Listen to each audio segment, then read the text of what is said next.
پر وخلا و قوم دې په هر قوم کې خپل غونډه وکړي غونه لاس کسونه وخلا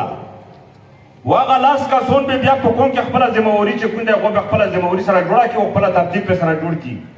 وزدام یا د سیاسي خلکو لزویام چې کدی شي قبایلو پر روایت تو څه پوین نشو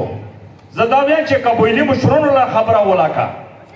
شاده قبایلو هغه روایتي خبره او نقشه ته جوړه کی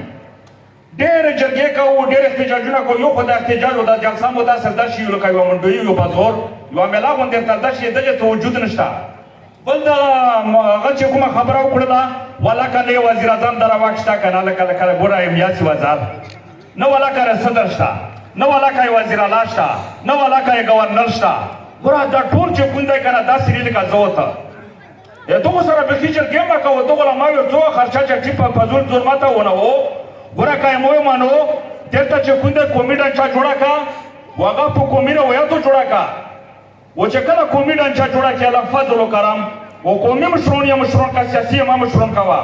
تو به د ابو بنری تا حق خبره و نه خبره کولای نشي چې هر څوره تکړه شي ډیر به تکړه خو چې بیا یو وخت روشي نشي کولای و ځکه کوم کړه ټول خلک نشي کولای کړي د جنت سره خبره مور مخې کوو او هغه مونږ تاسو کوو ځکه چې مو جواب پیګنه پښتور لږ اردو لږ او چې زه وته حکم او قاعده طالب سره خبره ای چې زه وته حکم او ګره چې کوم خبره راونه رو ګره په میکه ولا کټه یا مونږتا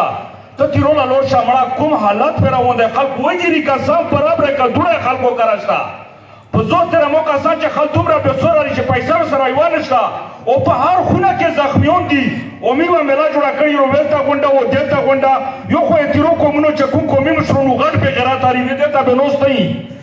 او چې څومره دلته خیبر مشرون دي دا غټ په غیرت لري په خبره سره کوو خپا شو چې څوره خپا کېږو خپا شو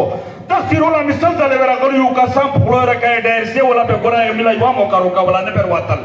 او چې نور قومي مشرون په خپل جرګې به کولې ولا کار واتل و دا کشر ناصر خوره میک اپ شروع کړی هغه ته یو شم چې نو یو نو لاس لا زرا ریپې چې کوم د میک اپ فرګای خبره ورواکا مو خبره مانو بس منورې مله ما جوړاو منورې زونه ساخ کوو خاچ کوم د قومي شریشته جوړه کو ور قومونو نامخ کې مزل روان کو یو خبره چې کوم د ګوډ یو ولا پیسې ډېر اخس کړي